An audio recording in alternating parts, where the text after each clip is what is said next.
अस्सलाम वालेकुम नाज़रीन, द फ्रंट पेज शो सां गॾु आऊं आहियां एडवोकेट सफ़िया बशीर। नाज़रीन, अमेरिका जे सदर डोनाल्ड ट्रंप आबनाए हरमज़ खे 100% कंट्रोल करण जी दावा कई आहे। हरमज़ मां बारूदी सरंगो साफ़ करण बाबति बि अमेरिका दावा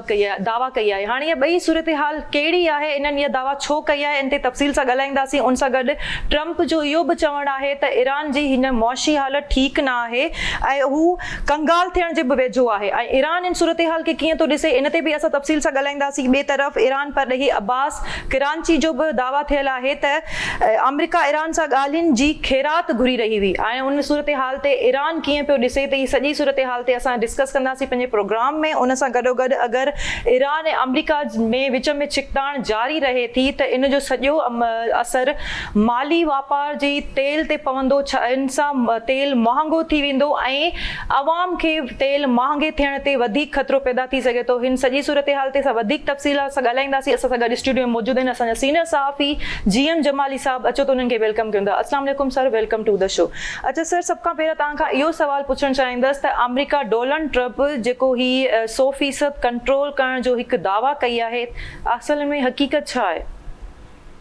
जॾहिं बि जंग लॻंदी आहे त उन जो सभ खां वधीक फ़ाइदो उन शइ खां हासिलु कयो वेंदो आहे त जेतिरी वधि खां वधि डिसइंफॉर्मेशन फैलाइजे त जीअं ॿिए ते ज़हनी तौर ते उन जो असरु विधो वञे। तव्हांखे यादि हूंदो त जॾहिं इंडिया पाकिस्तान जी जंग थी त इंडिया जा जेके चैनल हुआ उहे हिकिड़ी कैंपेन हलाए रहिया हुआ त असां पाकिस्तान ते कब्ज़ो करे छॾियोसीं, कराची पोर्ट खे तबाह करे छॾियोसीं ऐं हुननि त कमाल करे छॾियो जो लाहौर में बि असांजी हिकिड़ी पोर्ट जेको आहे बरामद करे छॾी, जेकी असांखे पाण खे अॼु ताईं ख़बर न हुई त लाहौर में का पोर्ट आहे। मक़सदु चवण इहो आहे त जंगनि में डिसइंफॉर्मेशन जे ज़रिए पंहिंजे मुख़ालिफ़ जा हौसला पस्त करण जो हिकिड़ो गेम खेॾियो वेंदो आहे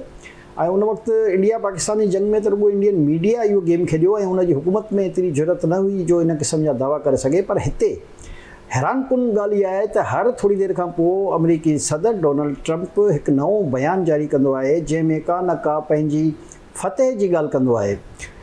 हिन वक़्तु हुन जेकी दावा कई आहे त अबनाए हुरमुज़ ते असांजो मुकमिल कंट्रोल थी वियो आहे। मां सम्झां थो त हिन सदी जो सभ खां वॾो कूड़ इहो ई आहे जेको एॾी वॾी दावा अमेरिकी सदर जेको ज़मीन ते जंहिं मुल्क जो उहो सदर आहे उहो पाण खे सुपर पावर मुल्क चवराईंदो आहे, उन जे सदर जी हैसियत सां उहो इन क़िस्म जी दावा करे त मां सम्झां थो इहा अमेरिका जे ऐं अमेरिका जे शहरनि जे लाशरनि जी ॻाल्हि आहे जो एतिरी कूड़ी दावा अमेरिकी सदर बराह रास्त करे रहियो आहे। अञा को मीडिया इदारो या को सोशल मीडिया जो इदारो इन क़िस्म जी ॻाल्हि करे त ॻाल्हि सम्झ में शायदि अचे थी त उहा डिसइंफॉर्मेशन जो हिकिड़ो सिलसिलो आहे, पर अमेरिकी सदर जी ज़बान मां निकितल हिकु हिकु जुमिलो उहो पंहिंजो हिकिड़ो वज़न रखे थो ऐं इन क़िस्म जूं ॻाल्हियूं करणु हे ईरान जे अवाम जा शायदि हौसला पस्त करणु चाहिनि था त शायदि कंट्रोल जेको आहे हाणे अमेरिकन वटि हलियो वियो आहे ऐं ईरान जी जेकी पासदाराना इनकलाब आहे या ईरान जी जेकी हुकूमत आहे उहा पंहिंजी उन रिट खे क़ाइमु करण में नाकाम थी वई आहे। त इहो सिर्फ़ु हिकिड़ो गेम आहे वक़्ती तौर ते,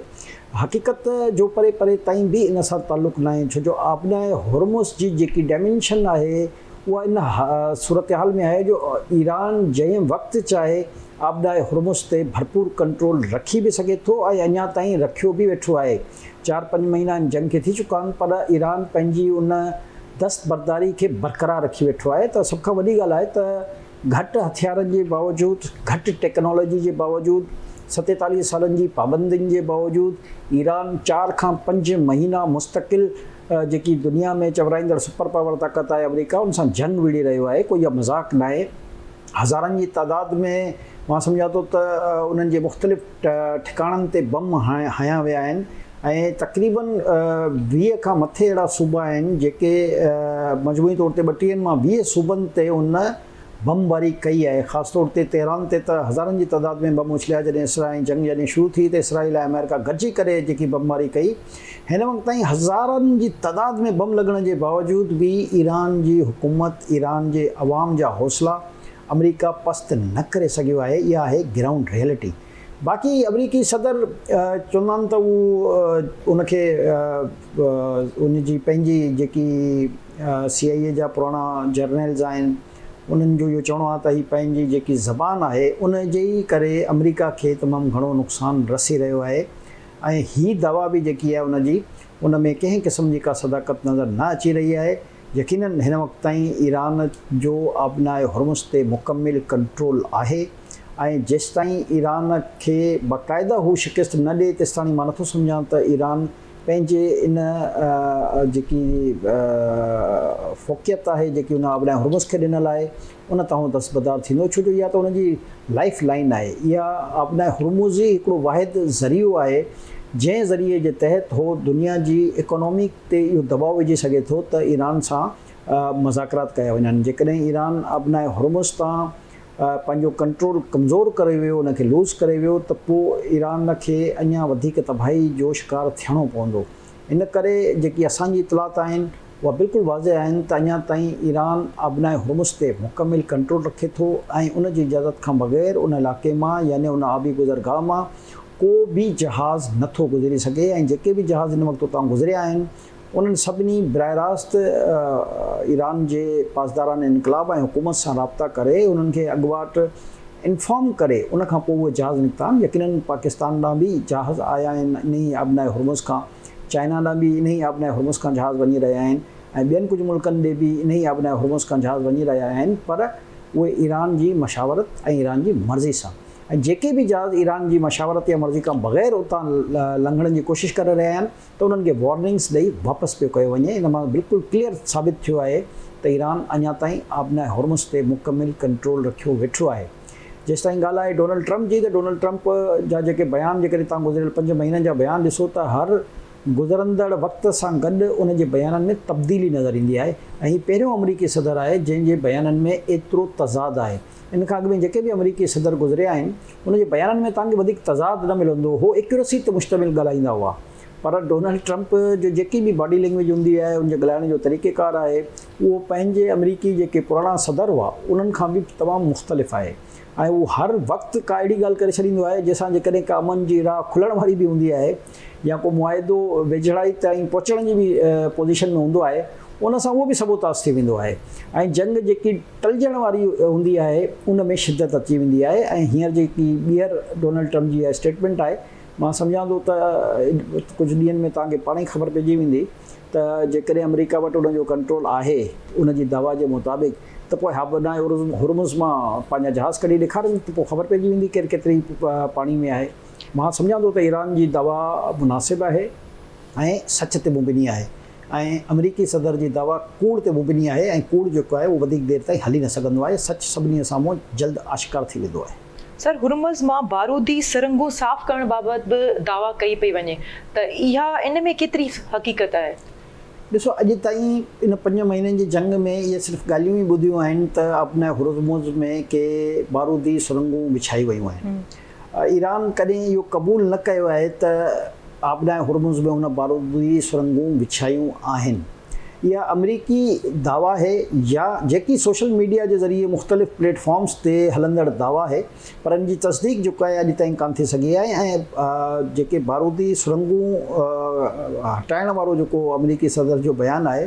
इन में तव्हांखे यादि हूंदो त बरतानिया पिणु इहा दावा कई हुई त असां बारूदी सुरंगुनि खे हटाइण में अमरीका जी मदद कंदासीं। पर वरी कुझु ॾींहंनि खां पोइ बरतानिया जेको आहे पंहिंजे इन ऐलान तां वापसि थी वियो हुयो त इहो मामिलो अमरीका ऐं ईरान जे विच में आहे ऐं मफ़ाहिमत जे ज़रिए ई ईरान खे चयो वेंदो त उहो बारूदी सुरंगूं हटाए।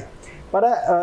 जेकी ग्राउंड रियलिटी आहे त अॼु ताईं के इहा तस्दीक न कई आहे त छा वाक़ई आबनाए हुर्मुज़ में बारूदी सुरंगूं विछायल बि आहिनि या न। इहा त सोशल मीडिया ऐं मीडिया जे कुझु हल्कनि जो दावा आहे। जेसि ताईं का ईरान जी हुकूमत या पासदार इनक़लाब इहो ऐलान न करे छॾे त हा इन इलाइक़े में असां बारूदी सुरंगूं विछायल आहिनि,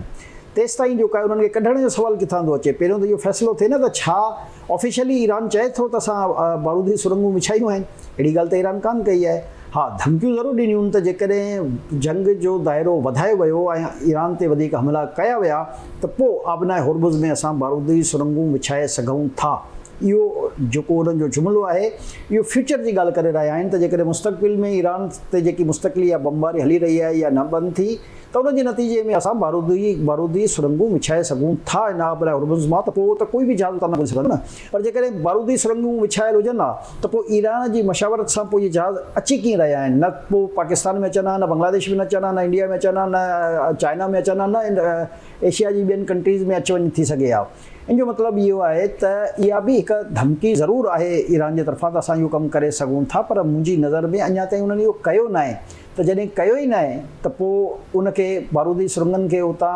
साफ़ करण जो बयानु जेको आहे मां सम्झां थो उहो थी रहियो आहे हवा में, त शायदि उन जा के रिपकशन्स अचनि ऐं ईरान जी क़यादत उन हवाले सां को पंहिंजी वज़ाहत ॾिए, पर अञा ताईं ईरानी हुकूमत इन हवाले सां का वज़ाहत न ॾिनी आहे जंहिंमें इहो महसूसु करे सघूं था त ईरान डोनाल्ड ट्रम्प जे इन बयान खे संजीदा ई कान वरितो आहे। सर, ट्रम्प जो चवणु आहे त ईरान जी मुआशी हालत ठीकु न आहे, हू कंगाल थियण वारो आहे, त हाणे छा उहे ईरान उन ते कीअं थो ॾिसे? ॾिसो, इहा ॻाल्हि ठीकु आहे डोनाल्ड ट्रम्प जी, ऐं इहा ॻाल्हि असां सभु बि सम्झूं था त ईरान ते 47 सालनि खां सैंक्शन्स आहिनि। हुनजी जेकी बि ट्रेड आहे उहा हिकु तरह सां बंदि, इनखे सम्झूं था मुकमिल बंदि त ख़ैर कान्हे, पर जेको 70-80% उनजी जेके कंपनीज़ आहिनि जेकी ट्रेड सां मुतलिक़ आहिनि, दुनिया सॼी में उन्हनि ते पाबंदी लॻल आहे, उन्हनि जा अकाउंट्स सीज़ आहिनि, उहे पंहिंजी ट्रेड कान था करे सघनि। विच में कुझु अरसो उन्हनि ज़रूरु इंडिया सां चाइना सां कुझु एग्रीमेंट्स कया आहिनि ऐं उन मुताबिक़ उन्हनि जी ट्रेड हली रही आहे, पर जंहिं पैमाने ते ईरान वटि गैस ऐं पेट्रोल जा ज़ख़ीरा मौजूदु आहिनि, जेकॾहिं उनखे इजाज़त मिले त ईरान काफ़ी हद ताईं पंहिंजी इकोनॉमी खे संभाले सघे थो, पर बदकिस्मती सां ईरान जी ते मढ़ियल पाबंदियूं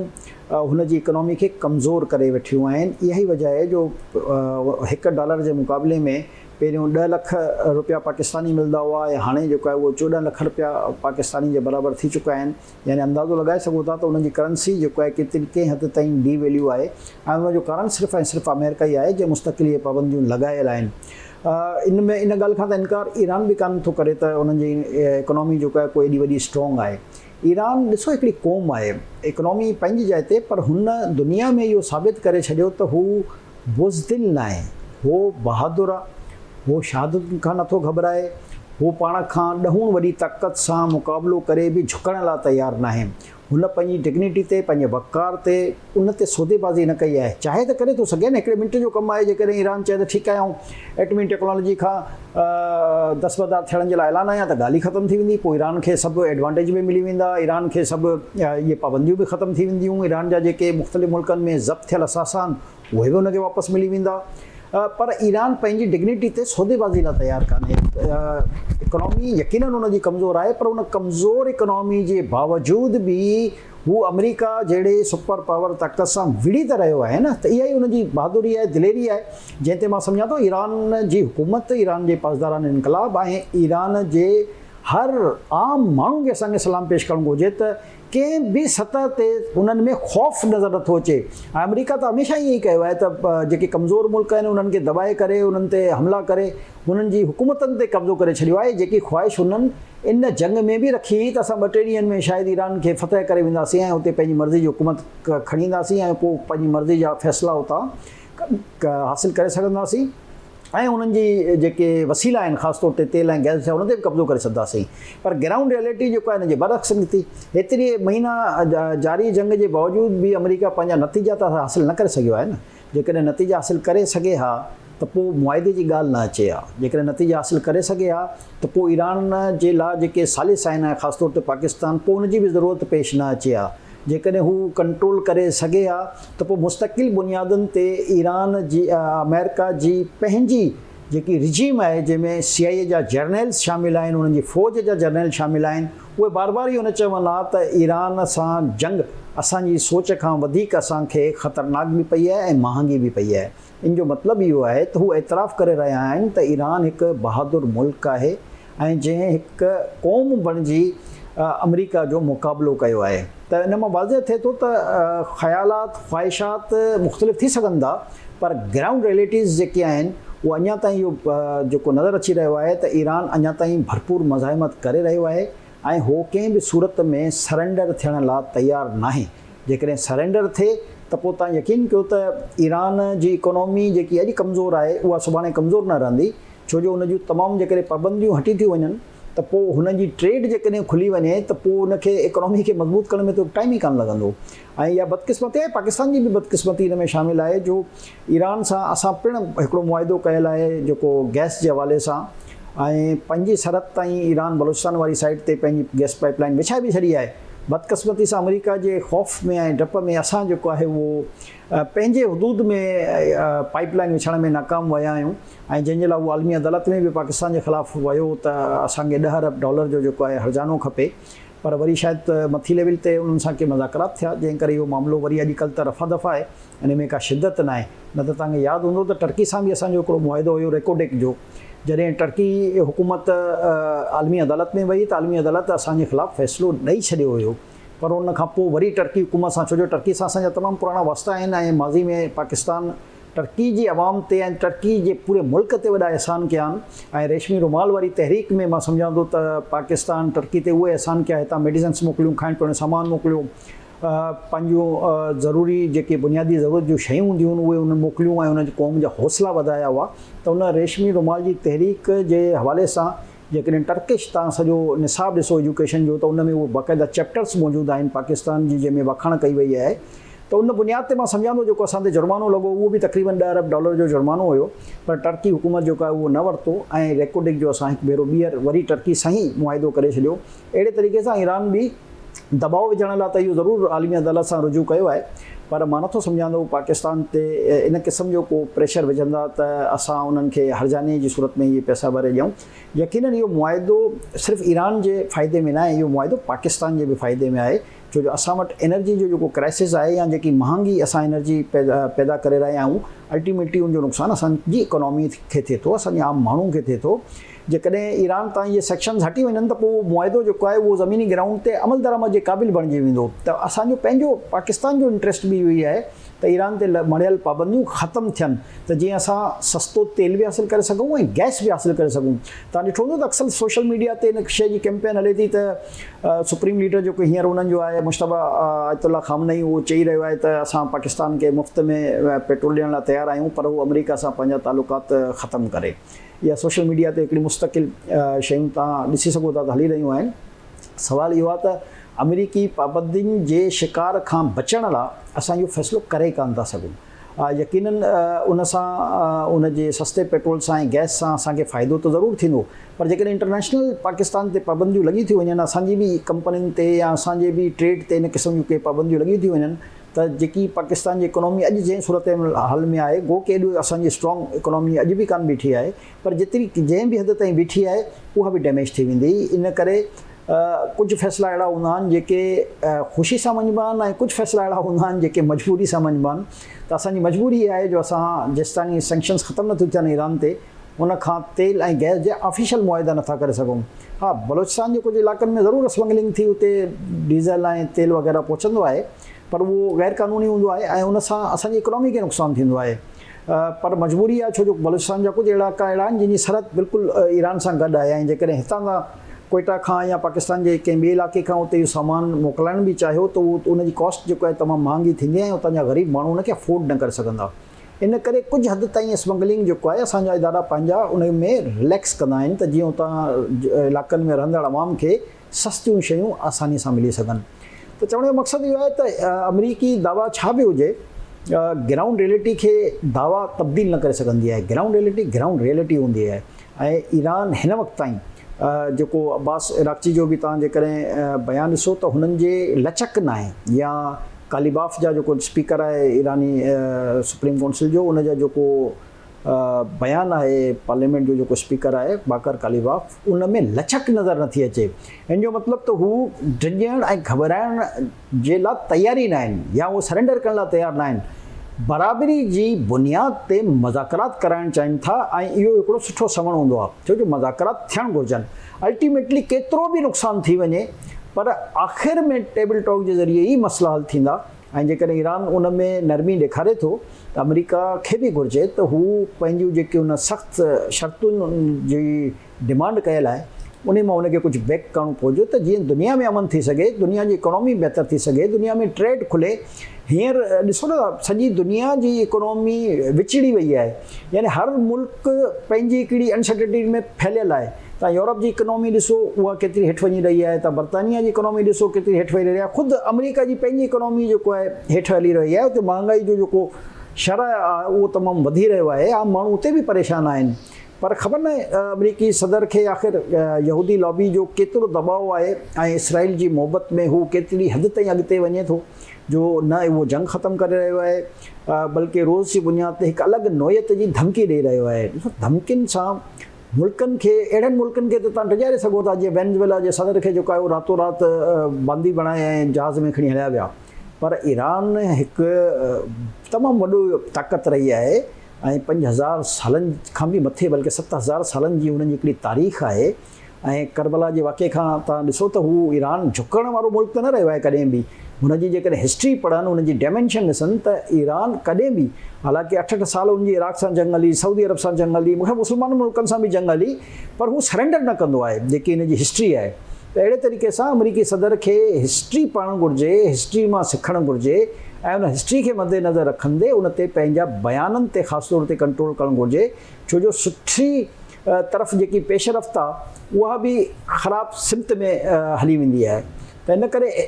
जंगुनि जी अहिड़ी सूरत हाल हूंदी आहे जो एहतियात सां कमु वठणु घुरिजे। ऐं डोनाल्ड ट्रम्प जा त रोज़ जा ट्वीट ॾिसो, रोज़ जा उनजा बयान ॾिसो, उहे अफ़रा तफ़री वारा हूंदा आहिनि, उहे पैनिक फैलाइण वारा हूंदा आहिनि। मां सम्झां थो त एॾे वॾे मुल्क जो सदर आहे जेको ज़मीन ते पाण खे सुपर पावर मुल्क चवराईंदो हुजे, उनजे सदर खे ज़ेब नथो ॾिए त इन क़िस्म जा बेलॻू बयान या बेबुनियाद बयान या बेबुनियाद प्रोपेगेंडा पहिरें ज़माने में मीडिया या सोशल मीडिया या अख़बारुनि प्रिंट दौर जे ज़माने में इन्हनि जे ज़रिए, कंहिं कॉलमिस्ट जे ज़रिए, कंहिं दानिश्वर जे ज़रिए, कंहिं अदीब जे ज़रिए, कंहिं साफ़ी जे ज़रिए इन क़िस्म जी प्रोपेगेंडाऊं फैलायूं वेंदियूं हुयूं, छो जो जंग में ॿिए जो हौसलो पस्त करणु जेको आहे सभ खां वॾी कामयाबी तसवुरु कयो वेंदो आहे। पर हाणे जेकॾहिं मुल्क जा सदर जेके आहिनि इन क़िस्म जी बेबुनियाद प्रोपेगेंडा पाण कनि त इहा अफ़सोस जी ॻाल्हि आहे। ऐं इहो मां सम्झां थो त इहा जंगी जेको आहे, जेको कानून आहे, हे उनजे बि ख़िलाफ़ु आहे त तव्हां ग़लति बयानी, बेबुनियाद इल्ज़ाम या बेबुनियाद दावा ते कंहिं बि क़िस्म जो बयान जारी करे छॾियो। अच्छा सर, ॿिए तरफ़ ईरानी परॾेही अब्बास अराक़ची बि दावा कई आहे त अमेरिका ईरान सां ॻाल्हियुनि जी ख़ैरात घुरी हुई, त इहे सॼी सूरत हाल में ईरान जी सूरत हाल छा रहंदी?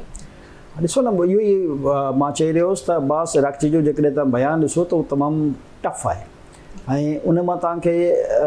साबित तव्हां महसूसु करे सघो था त हू झुकण लाइ तयारु न आहिनि। ऐं मां इहो बि जुमिलो न चवंदुसि, इहा ज़ाहिर आहे ईरान जे वज़ीर ख़ारजा अब्बास अराक़ची साहिब जी मर्ज़ी आहे त उन तरीक़े सां ज़ाहिर आहे उहो अमरीकी सदर जे जेके बयान आहिनि उनजे रिएक्शन में इन क़िस्म जा बयान ईंदा आहिनि। पर मुज़ाकरात जी ख़ैरात जेको आहे उहो कंहिंखां न घुरणु घुरिजे, मुज़ाकरात थियणु घुरिजनि। मुज़ाकरात हिन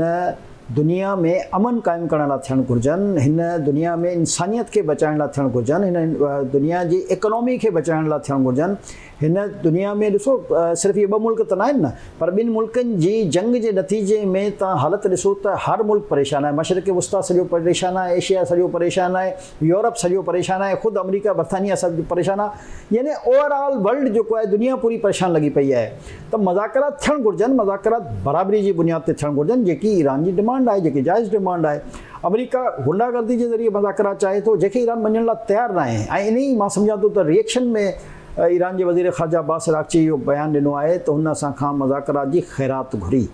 छो जो इहो तमामु सख़्तु ज़बान आहे जेकी मुंहिंजी पंहिंजी ज़ाती राय जे मुताबिक़ इन क़िस्म जी ज़बान हिन तरफ़ खां बि न इस्तेमालु थियणु घुरिजे, छो जो मुज़ाकरात ख़ुशी सां थियणु घुरिजनि। मुज़ाकरात ज़ोर ज़बरदस्ती डंडे जे ज़ोर ते न थींदा आहिनि। मुज़ाकरात ॿिन्ही धुरियुनि खे विहारे करे उनजी ट्रैकड़ी कबी आहे, जेको पाकिस्तान ट्रैकड़ी जी पूरी कोशिशि कई, जंहिंजो इतराफ़ अक़वाम मुत्तहिदा खां वठी ख़ुदि ईरान, अमेरिका खां वठी ऐं सॼी दुनिया जे मुल्कनि उनखे तस्लीम कयो त पाकिस्तान हिकु मुस्बत सालिस जे तौर ते पंहिंजो किरदारु अदा कयो आहे। ऐं असां वरी कोशिशि करे इस्लामाबाद डिक्लेरेशन ते साइन बि कराई, जंहिंमें अमरीकी सदर जेके जेडी वेंस आहे उन्हनि जो नायब सदर इन समेत सभिनी जूं सिग्नेचरूं, ख़ुदि अमरीकी सदर जी इलेक्ट्रॉनिक जेको आहे सिग्नेचर उन ते मौजूदु आहे। त मुज़ाकरात उन वक़्तु जेके थी रहिया हुआ, ॿिन्ही धुरनि जा जेके जेके मुतालबा हुआ, कुझु हेॾा मुतालबा हुआ, कुझु होॾा मुतालबा हुआ, ज़ाहिर आहे पोइ कुझु कट डाउन जेको आहे हिकिड़ी साइड खे कराइबो आहे, कुझु कट डाउन ॿी साइड खे कराइबो आहे। हिकिड़ो फार्मूलो तयारु थियो त पहिरें मरहले में ही नुक़्ता आहिनि जिन ते ॻाल्हियूं थींदियूं, वरी ॿिए मरहले में छो जो ईरान जो जेको ज़िद आहे, अमेरिका जी जेकी ज़िद आहे उहा इहा आहे त पहिरें मरहले में वरी जेको आहे असां एटमी मामलनि ते ॻाल्हायूं। ऐं ईरान जी इहा ख़्वाहिश आहे त पहिरें मामले में असां जेके असां सां ज़्यादतियूं थियूं आहिनि उनजो हर्जानो ॾिनो वञे, जेको मसलत जंग थी वई आहे उनजो मुआवज़ो ॾिनो वञे, जेको नुक़सानु पहुतो आहे ईरान खे उनजो मुआवज़ो ॾिनो वञे, उनजा जेके एसेट्स ज़ब्त आहिनि दुनिया जे मुख़्तलिफ़ मुल्कनि में उहे उनखे ॾिना वञनि, उनजी कंपनियुनि ते जेके पाबंदियूं आहिनि उहे हटायूं वञनि। इन जी निस्बत में अमेरिका खे हासिल करण लाइ त कुझु बि कान मिलियो। ॾिसो आबनाए होर्मुज़ हिन 50-5 महीननि जी जंग खां अॻु में त खुलियल हुई न, आबनाए होर्मुज़ त बंदि कान हुई ऐं दुनिया जी ट्रेड बि थी रही हुई। पर हिन जंग खां पोइ आबनाए होर्मुज़, हाणे अमेरिका इसरार इहो करे थो त ईरान पूरी आबनाए होर्मुज़ तां दस्तबरदार थिए। जीअं हालांकि पहिरियों बि इहा जॻह ईरान जी हुदूद में गुज़रे पई न, पर ईरान कॾहिं न टैक्स जी ॻाल्हि कई, न उतां जेको आहे कंहिं ट्रेड खे रोकण जी ॻाल्हि कई। इन खां अॻु में बि कई जंगियूं थियूं आहिनि, पर आबनाए होर्मुज़ में कॾहिं बि इन क़िस्म जी सूरत हाल पेश न आई आहे। पर हिन दफ़े त ॾिसो न तव्हां, ईरान वटि वीचारे वटि ॿियो कहिड़ो अहिड़ो ऑप्शन हुयो जिते हू अमल करे ऐं पंहिंजे मुल्क खे बचाया, पंहिंजे आवाम खे बचाया। इहो वाहिद रस्तो आहे आबनाए होर्मुज़ जंहिंजी ट्रेड खे रोके करे उहो बि दुनिया जे मुख़्तलिफ़ मुल्कनि ते बेसिकली दबाव विझण जी हिकिड़ी टैक्टिस हुई त उहे विच में टैकड़ी जो किरदारु अदा कनि ऐं अमरीकी जेकी गुंडागर्दी या दहशतगर्दी थी रही आहे उन खे रोकण में ॻाल्हियुनि में मुअसर पंहिंजो किरदारु अदा कनि। ख़ासि तौर ते चाइना इन में किरदारु अदा कयो आहे। ऐं हिन वक़्तु जेकी सूरत हाल आहे, मां सम्झां थो त ॿिन्ही धुरनि में वरी इख़्तिलाफ़ एतिरा थी विया आहिनि जो इहा सूरत हाल जेकॾहिं अञा शिदत अख़्तियार करे थी त दुनिया जो जेको आम माण्हू आहे उहो इन सां तमामु घणो मुतासिर थींदो। ॾिसो हुकूमतुनि जा बजट जेकॾहिं तव्हां मिसाल वठो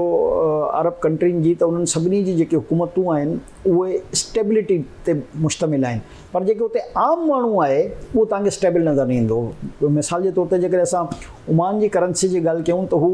डॉलर खां बि स्ट्रॉन्ग आहे, यानी कि डॉलर बि $3 जो वञी हिकिड़ो जेको आहे उनजो दीनार ठहे थो। अहिड़े तरीक़े सां जेकॾहिं असां क़तर जी इकोनॉमी जी ॻाल्हि कयूं त उहो बि स्ट्रॉन्ग आहे। यानी जेके बि आसपास जा इहे मुल्क आहिनि, UAE ताईं साम्हूं आहे, सऊदी ताईं साम्हूं आहे, सभिनी जी करंसी जेको आहे स्ट्रॉन्ग आहे। मतिलबु हुननि जी इकोनॉमी, हुननि जी जेकी गवर्नमेंट जी इकोनॉमी आहे उहा तमामु स्ट्रॉन्ग आहे। हुननि जा ख़ज़ाना जेके आहिनि उहो उनखे सस्टेन करे सघनि था, बर्दाश्त करे सघनि था। पर वरी साॻी रीति तव्हां उन्हनि मुल्कनि जे जेकॾहिं आम माण्हू ते वञी नज़र विझो, उहो तव्हांखे क़स्मा परसी जी सूरत हाल में नज़र ईंदो। उहो तव्हांखे गुरबत जी लकीर जे हेठां तव्हांखे नज़र ईंदो।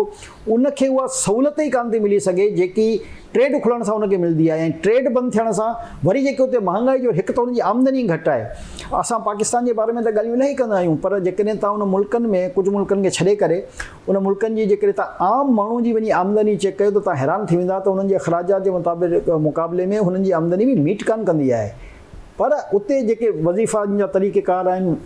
माण्हुनि खे रोज़गार ॾियण जा तरीक़ेकार आहिनि, उनजो निज़ाम ऐं जेकी उन्हनि जी गवर्नेंस जी सूरत हाल आहे उहा कुझु बहितर हूंदी आहे, जंहिंजे करे माण्हू उते सर्वाइव कंदा आहिनि। न त उते बि गुरबत ईअं ई आहे जीअं पाकिस्तान जे कुझु इलाइक़नि में आहे, जीअं भारत जे कुझु इलाइक़नि में आहे, जीअं बांग्लादेश जे कुझु इलाइक़नि में आहे, जीअं श्रीलंका जे कुझु इलाइक़नि में आहे। एतिरी मुआशी तौर ते मज़बूती जे बावजूदि बि उते उहा सूरत हाल आहे।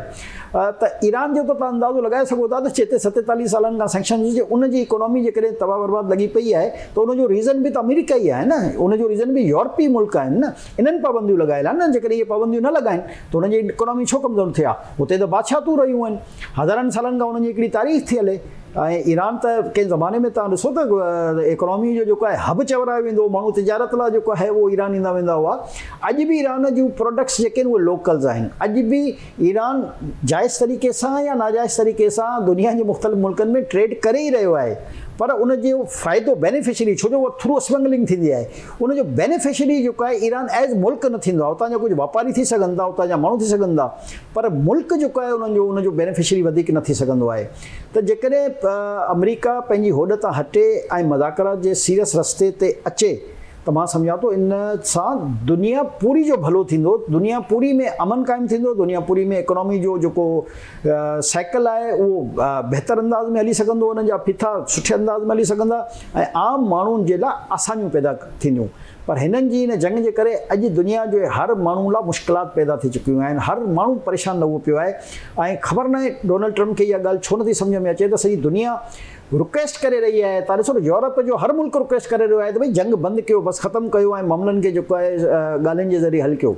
पर हुनजे दिमाग़ में जेको बि प्लान आहे उहो यहूदी लॉबी आहे हिकिड़ी जेकी ग्रेटर इसराइल जो ख़्वाबु ॾिसी रही आहे। मां नथो सम्झां त ग्रेटर इसराइल जो ख़्वाबु इन्हनि जी ज़िंदगी में पूरो थी सघंदो ऐं यकीनन उन मनसूबे जे ख़िलाफ़ु सॼी दुनिया जी उम्मत मुस्लिमा हिकु प्लेटफॉर्म ते ईंदी ऐं उहो ज़रूरु उन पूरे मामले में पंहिंजो किरदारु अदा कंदी। सर, अमेरिका ऐं ईरान जे विच में अगरि चिकटाण वधे थी त उनजो सॼो जेको असरु आहे उहो आलमी वापार ते पइजी सघे थो, तेल जे वापार ते, त उन सां अवाम खे वॾो नुक़सानु पहुची सघे थो। त उन ते तव्हां कीअं था नज़र विझो? इहा ई असां ॻाल्हि करे रहियासीं त इन जंग जो सभ खां वधीक जेको लूज़र आहे या जेके नुक़सानु थी रहियो आहे उहो त आम माण्हू आहे न, उहो चाहे दुनिया जे कहिड़े ख़िते में बि रहे। हाणे जेकॾहिं 25 खां 30% अपना हुर्मुज़ खां ट्रेड हले पई त उन में इहे सभु मुल्क शामिल आहिनि न, चाहे यूरोप जा मुल्क शामिल आहिनि, चाहे हिन ख़िते जा एशिया जा जेकॾहिं असां मुल्क ॾिसूं त उहे शामिल आहिनि। छो जो ट्रेड सिर्फ़ु तेल ऐं गैस जी त कान पई थिए न, ट्रेड में त हर सामान, खाइण पीअण जो सामान बि शामिल आहे, इंसान जी बुनियादी ज़रूरतुनि जो बि हर सामान शामिल आहे, प्लस जेके रॉ मटीरियल्स हूंदा आहिनि जंहिंमां प्रोडक्ट्स ठहंदियूं आहिनि उहे बि उन में शामिल आहिनि। त इहा सॼी जेकी ट्रेड आहे बेसिकली उहा मुतासिर थियल आहे, जंहिंजे करे हिकिड़ो महांगाई जो तूफ़ान हिन वक़्तु दुनिया जे मुख़्तलिफ़ मुल्कनि में नज़र अची रहियो आहे। असां हींअर कुझु ॾींहं अॻु में यूरोप वियल हुआसीं त यकीन कयो उते फ्रांस में ऐं ॿियनि मुल्कनि में उहे माण्हू जेके आहिनि उहे बदवाऊं ॾेई रहिया अमेरिका खे, त अमेरिका जे करे जेको आहे सॼी असांजे मुल्क में बि महांगाई जो तूफ़ान आयल आहे। त अंदाज़ो लॻाए त उहे मुल्क जेके इकोनॉमी तौर ते पाण खे स्ट्रॉन्ग सम्झंदा आहिनि उते बि इहा सूरत हाल आहे जो उतां जो माण्हू परेशान आहे, उते बि बेरोज़गारी वधी वई आहे, उते बि महांगाई जो तूफ़ान आयल आहे, उते बि आम माण्हू ईअं ई परेशान आहे जीअं असां पंहिंजे मुल्क में वेही पंहिंजी परेशानियुनि जी ॻाल्हि कंदा आहियूं, बल्कि उहे असांखां वधीक परेशान आहिनि। छो जो हुननि जो जेको गुज़र सफ़र आहे उहो डे टू डे अफेयर्स ते मुश्तमिल हूंदो आहे, ऐं असांजे मुल्क में वरी बि अलाह ताला जी रहमत आहे। मां सम्झां थो त असां इन्हनि शयुनि खे मुंहुं ॾेई वेंदा आहियूं। हिकिड़ो सुठो एग्रीकल्चर मुल्क आहे त जेको असांजी अक्सरियत तबिको ज़रात सां वाबस्ता आहे उनखे इहो खाइण पीअण जी तकलीफ़ न थींदी आहे। पर ॿियनि मुल्कनि में त सभ खां वधीक बहिरान हिन खाइण पीअण जी शयुनि ते ईंदो आहे। जो जेकॾहिं अपना हुर्मुज़ बंदि आहे त उनजी क़ीमत तव्हां सम्झो त जेके बि ज़रई शयूं या खाइण पीअण जूं जेके ॿियूं शयूं आहिनि जेकॾहिं कंहिं मुल्क में ट्रेवल करे उते पहुचनि थियूं, अपना हुर्मुज़ बंदि करण जी बजाय जेकॾहिं अदर रूट ॿियो रूट इस्तेमालु कनि थियूं त उनजी क़ीमत में केतिरो इज़ाफ़ो थो थिए। जेके बि तव्हांजी गल्फ कंट्री जी आऊं ॻाल्हि कयां त इन में तव्हां जेकॾहिं फ्लक्चुएशन ॾिसंदा त हैरान थी वेंदा त 4-5 महीना अॻु में उते मुख़्तलिफ़ शयुनि जा अघु छा हुया ऐं हाणे उते अघु छा आहिनि, त इन सां त बेसिकली सॼी इकोनॉमी तबाह थी रही आहे न। त इहो ई असां चई रहियासीं त इन जंग जे नतीजे में दुनिया जे हर माण्हू खे परेशान करे छॾियो आहे, ऐं दुनिया जो हर माण्हू चई रहियो आहे त भई जंग बंदि कयो, ॻाल्हियूं कयो ऐं मामले खे ख़तमु कयो त जीअं हालात सही थियनि, जीअं अमन बि क़ाइमु थिए, जीअं इकोनॉमी जो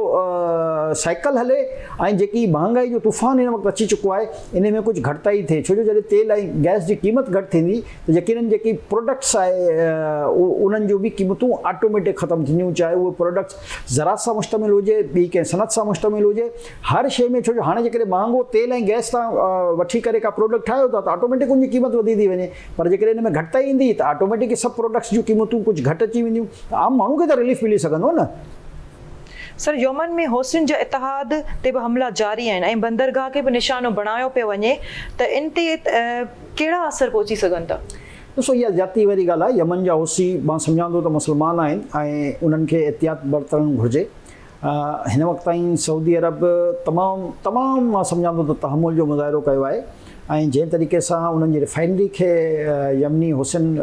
टारगेट कयो आहे, इहो मुनासिबु अमल न आहे। भई तव्हांखे जेकॾहिं जंग तव्हां ते अमेरिका मुसलत कयल आहे त पोइ अमेरिका सां मिलो न, इसराइल तव्हां ते मुसलत कयल आहे त पोइ इसराइल सां मिलो न। बदकिस्मती सां हुसैन जा जेके हमला आहिनि उहे इसराइल या अमरीकी अॾनि ते छॾण जे बजाए उहो उन्हनि जो जेको टारगेट आहे उहो सऊदी अरब बणियल आहे। ऐं सऊदी अरब सां ज़ाहिर आहे पाकिस्तान वरी हाणे रिसेंटली मक्का डिक्लेरेशन में टर्की पिणु उन मुआदे में शामिलु थियो आहे, ऐं टर्की, पाकिस्तान, सऊदी अरब इहे सभु मां सम्झां थो त समझदार आहिनि ऐं तहमुल जो मुज़ाहिरो करे रहिया आहिनि। पर होसी जेके आहिनि असां सम्झूं था त उहो सिर्फ़ु मुस्लमान हुजण जी हैसियत सां असां उन्हनि जी इज़त बि करे रहिया आहियूं ऐं क़दर जी निगाह सां ॾिसी रहिया आहियूं, पर हुननि खे बि ज़्यादती न करणु घुरिजे। ऐं जेकॾहिं हुननि जी दुश्मनी या हुननि जे मुल्कनि ते हमला कंहिं गैर मुस्लिम करे रहिया आहिनि त उन्हनि खे उन्हनि सां मुक़ाबिलो करणु घुरिजे, न की कंहिंजी ईमा ते। छो जो हुसैन जो जेको बैकग्राउंड आहे तव्हांखे यादि हूंदो त पहिरियों बि हुसैन वरी कोशिशि कई हुई सऊदी अरब जे कुझु सूबनि में डायरेक्ट या इनडायरेक्ट तरीक़े सां उते बमबारियूं बि कयूं, उते मिज़ाइल्स बि फायर कया हुआ। यकीननि कंहिं न कंहिंजे ईमा ते इहे कमु थींदा आहिनि, ऐं मां इल्ज़ाम नथो लॻाइणु चाहियां त यकीननि उनजे पुठियां मूसाद जो या CIA जो हथु हूंदो, पर जेके उन्हनि जा इक़दामात आहिनि उहे इहो ॿुधाए रहिया आहिनि त उहो पंहिंजी मज़हब खे बि छॾे करे ऐं अहिड़ियुनि जॻहियुनि ते हमला करे रहिया आहिनि जेके उन्हनि खे ज़ेब नथा ॾियनि। यकीननि सऊदी अरब मां सम्झां थो हिन दुनिया जो उहो वाहिद मुल्क आहे जंहिं हमेशह खां इहा कोशिशि कई आहे त दुनिया जे मुस्लमान मुल्कनि खे हिकु प्लेटफॉर्म ते जमा कजे, ऐं उन में पाकिस्तान जो रोल तमामु वॾो रहियो आहे। ऐं तव्हांखे यादि हूंदो त ज़ुल्फ़कार अली भुट्टे जे दौर में इन क़िस्म जो सऊदी ऐलान कयो हो त जेकॾहिं पाकिस्तान एटम बम ठाहे थो त जेतिरो रिक्वायर पैसो आहे उहो सऊदी अरब ॾींदो ऐं पोइ वरी मुअमर कज़ाफ़ी जेको आहे उनखे पाकिस्तान अची सेकेंड कयो त जेतिरो बि इन ते ख़र्चु थींदो उहो पाकिस्तान हिमत करे अॻिते वधे ऐं असां उनखे सपोर्ट कंदासीं। ऐं उन ज़माने में इस्लामी बैंक जो हिकिड़ो पिणु कॉन्सेप्ट ॾिनो वियो त दुनिया में जेके मुस्लमान मुल्क आहिनि उहे गॾिजी करे इस्लामी बैंक ठाहिनि, छो जो सऊदी हुजे या ॿिया जेके गल्फ मुल्क आहिनि, कतर हुजे या जेके ॿिया अरब कंट्रीज़ आहिनि, उन्हनि जो अक्सर पैसो जेको आहे उहो नॉन मुस्लिम मुल्कनि में पियो आहे, ख़ासि तौर ते अमेरिका बरतानिया में। उन वक़्त में इहा ख़्वाहिश जो इज़हार कयो। उनखां पोइ तव्हां ॾिठो त CIA ज़ुल्फ़िकार अली भुट्टे खे बि माराए छॾियो, अहिड़े तरीक़े सां शाह फैसल खे सऊदी किंग खे माराए छॾियो। वरी तव्हां कज़ाफ़ी साहिब जी खे ॾिसो त उनखे बि उन ई माराए छॾियो। बेसिकली दुनिया जी जेकी सियासत आहे ऐं जेको CIA अॼु ताईं हिन दुनिया में पंहिंजो शतरंज जी जेकी चाल विछायल आहे उहो पंहिंजे पंहिंजे हिसाब सां पंहिंजे मोहरनि खे हलाईंदो रहियो आहे। ऐं जेके बि उहे मुस्लमान लीडर जेके चाहिनि पिया त उम्मत मुस्लिमा हिकु प्लेटफॉर्म ते जमा थिए, उन सभिनी खे हिकु हिकु करे तव्हां टारगेट उन मुख़्तलिफ़ अंदाज़ सां कयो। इराक़ जे सदर सदाम हुसैन खे उन ते उन्हनि कीमियाई हथियार बणाइण जो इल्ज़ाम लॻाए ऐं क़तल करे छॾियो, उनजी पूरी मुल्क ते हमिलो करे उनजे वसीलनि खे ज़ब्त करे छॾियो ऐं कई सालनि ताईं उनजा वसीला लुटींदो रहियो। ऐं 8-10 सालनि खां पोइ जेको आहे उन CIA जी पंहिंजी रिपोर्ट्स में आयो त उहे सभु जेके कीमियाई हमले हथियारनि वारियूं ॻाल्हियूं सभु कूड़ियूं हुयूं। हाणे छा उनजो अज़ालो कयो वियो? छा सदाम हुसैन वापसि अची सघे थो? छा उन वक़्त में जेके हज़ारे फ़ौजी इराक़ जा मारिया विया उहे वापसि अची सघनि था? छा हेतिरे सालनि ताईं जेके उनजा वसीला लुटिया विया उहे वापसि करे सघनि था? त बेसिकली हुननि जो इहो गेम इहो ई रहियो आहे। ऐं हीउ जेको मुआइदो थियो आहे असल में पाकिस्तान, टर्की ऐं सऊदीया जा, इन सां बि हिननि सभिनी खे वॾी तकलीफ़ आहे, छो जो हिननि खे इहो शक शायदि थियो आहे त इहो आहिस्ता आहिस्ता जेके हिन में ॿिया अरब मुस्लिम मुल्क शामिल थींदा त जेके इहे अमेरिका, बरतानिया या यूरोप जा जेके मुल्क आहिनि उन्हनि लाइ इकनॉमी जेको आहे हिकिड़ो वॾो चैलेंज बणिजी वेंदो, छो जो हीअ अरब कंट्रीज़ उहे मुल्क आहिनि जंहिंमें अल्लाह ताला तेल ऐं गैस जा वाफ़िर ज़ख़ीरा ॾिना आहिनि ऐं जेके कंहिं बि मुल्क जी इकनॉमी खे हलाइण लाइ मां सम्झां थो हिकिड़े इंजण जी हैसियत रखंदा आहिनि। ऐं तव्हांखे यादि हूंदो त कंहिं ज़माने में जॾहिं भुट्टो साहिबु वज़ीर आज़म पाकिस्तान हो त जॾहिं उहो ओमान वियो त उते हुन ओमान खे ॿुधायो त तव्हांजी ताक़त छा आहे। 5 मिंट लाइ चई त मूंखे हिकिड़ो सिगार पीअणो आहे ऐं तव्हां पंहिंजी रिफाइनरी खे जेको आहे बंदि कयो। हुन चयो रिफाइनरी कीअं बंदि थींदी? हुन चयो मुल्क पाकिस्तान जो वज़ीर आज़म तव्हां वटि आयो आहे, तव्हां मुंहिंजे करे हिकिड़ो सिगार मूंखे नथा पीअण ॾियो रिफाइनरी में। त उन्हनि चयो त ठीकु आहे, तव्हां जेको रिफाइनरी बंदि करे छॾियो। 2 मिंट रिफाइनरी बंदि थी त सॼी दुनिया जा फ़ोन जेके आहिनि ओमान में शुरू थी विया त तव्हां छा करे छॾियो आहे, असांजे मुल्क में बुहरान पैदा थी वियो आहे। त बेसिकली ज़ुल्फ़िकार अली भुट्टे उन्हनि खे इहो ॿुधायो त हीअ तव्हांजी ताक़त आहे छा, छो जो पहिरियों शायदि अरब कंट्री खे हिन बारे में एतिरी ख़बर न हुई। अॼु बि जेकॾहिं तव्हां ओमान वञो, मां तव्हांखे गारंटी ॾियां थो त तव्हांजो बचे खे ज़ुल्फ़िकार भुट्टे जी अहमियत जी ख़बर आहे ऐं पाकिस्तान जी अहमियत जी ख़बर आहे। त चवण जो मक़सदु आहे त कुझु शयूं जेके उन्हनि खे न ख़बर हुयूं उन्हनि खे बावर करायो वियो त हीअ तव्हांजी पावर आहे। उनखां पोइ यकीन अरब कंट्री उन पावर खे इंजॉय कयो ऐं उनखां पोइ तेल ऐं गैस जेको ईअं सम्झो त मुफ़्त में या घटि रेट ते जेको आहे मुख़्तलिफ़ दुनिया जे मुल्कनि खे ॾींदा, उन में बतदरीज उन्हनि वाध कई ऐं पंहिंजी इकोनॉमी खे जेको आहे उहो सम्झी विया त हीअ अलाह ताला जे तरफ़ां जेको ॾिनल असांखे तोहफ़ो आहे, इन सां असांजे पंहिंजे मुल्क जी इकोनॉमी खे जेको आहे संभाले सघूं था। ऐं ईअं ई कयो। अॼु अरब कंट्री जेके बि आहिनि उन्हनि सभिनी जी इकोनॉमी जी बुनियादु जेकॾहिं आहे बि त उहो तेल ऐं गैस ते आहे। ॿी त उन्हनि वटि का अहिड़ी शइ न आहे जंहिंजी बुनियाद ते जेको आहे उहो पंहिंजी इकोनॉमी खे मज़बूत करे सघनि हा। पर उन वक़्तु बि तव्हां ॾिसो त उन वक़्त जा जेके हुक्मरान हुआ, मुस्लमान हुक्मरान, उन्हनि जी ख़्वाहिश हुई त असां गॾिजी करे हिकिड़ी इस्लामी फोर्स बि ठाहियूं, इस्लामी बैंक बि ठाहियूं, असां वटि बि एटमी टेक्नोलॉजीज़ हुजनि जीअं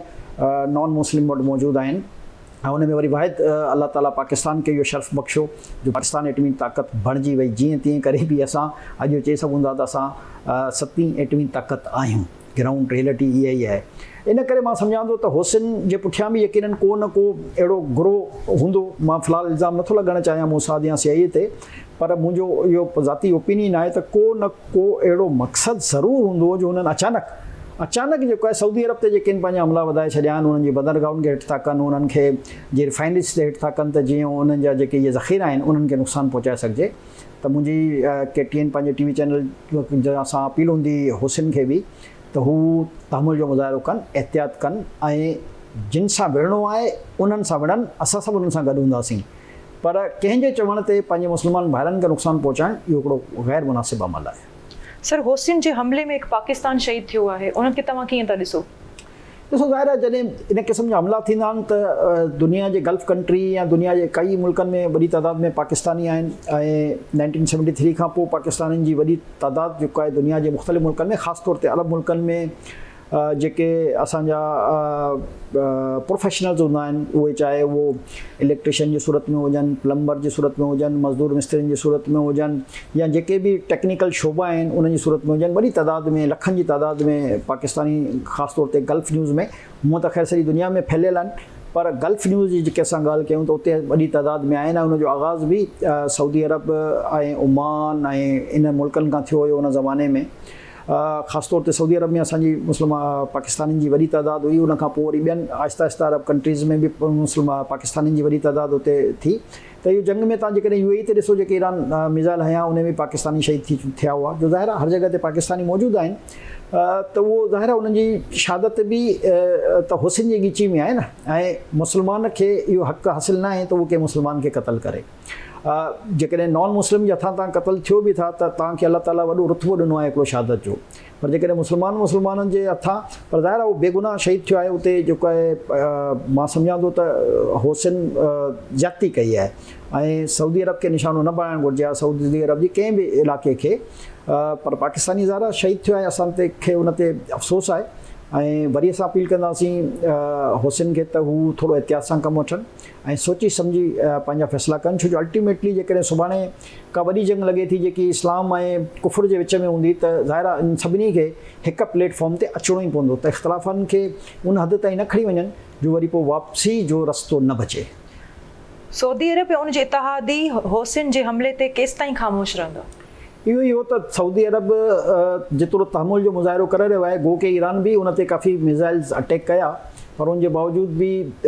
इन लाइ वॾी दिलि खपे दिलि गुर्दो खपे छो जो सऊदी त इहो सम्झी रहियो आहे न त इहा हिकिड़ी साज़िश आहे ऐं असां मुस्लमाननि खे पाण में विढ़ाइण जो हिकिड़ो गेम आहे ऐं गेम प्लान बिल्कुलु सिधो सिधो हुयो जेको इसराइल जो गेम प्लान हो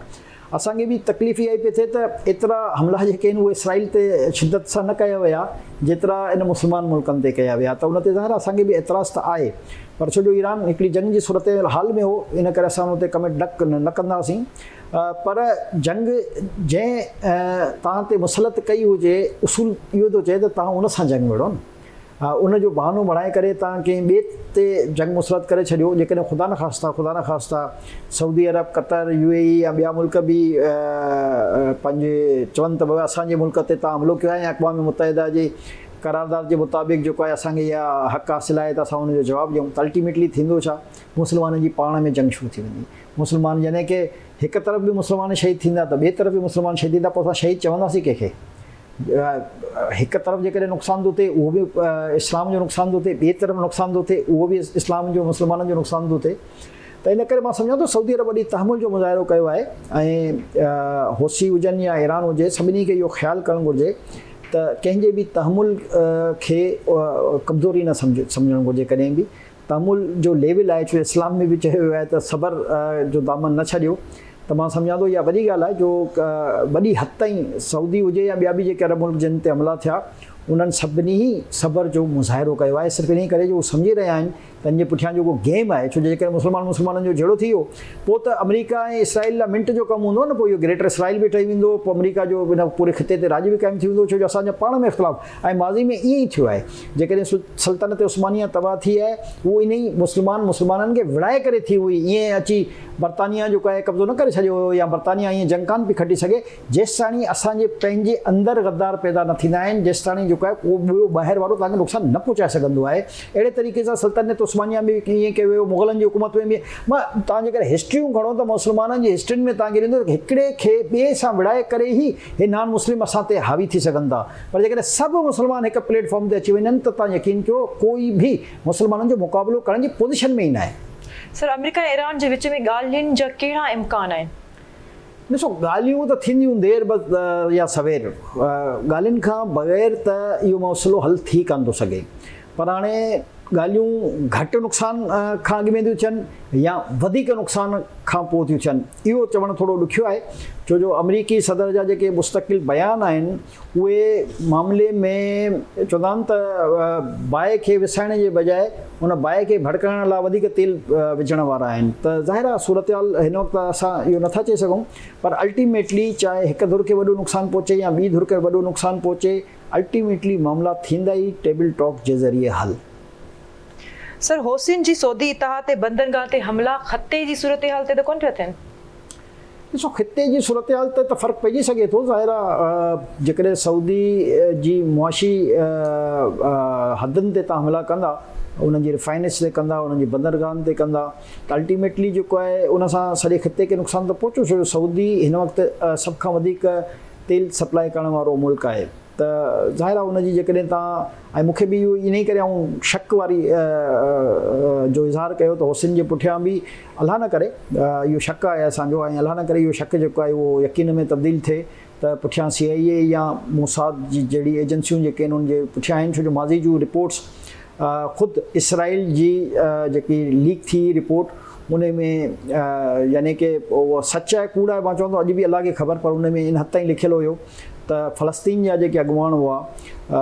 उन्हनि खे पिणु हू फंडिंग कंदा हुआ त जीअं हू हालात ख़राबु कनि ऐं उन्हनि खे जवाज़ मिले ऐं हू हमिलो करे सघनि। अहिड़े तरीक़े सां होसिन जे लाइ बि नथो चई सघां,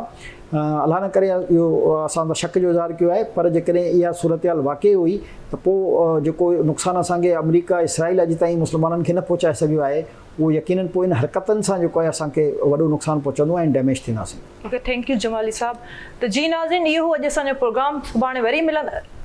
सुभाणे वरी मिलंदासीं कंहिं नए मौज़ू सां, कंहिं नए इशू सां। तेसिताईं असांखे ॾींदा इजाज़त। अल्लाह हाफ़िज़।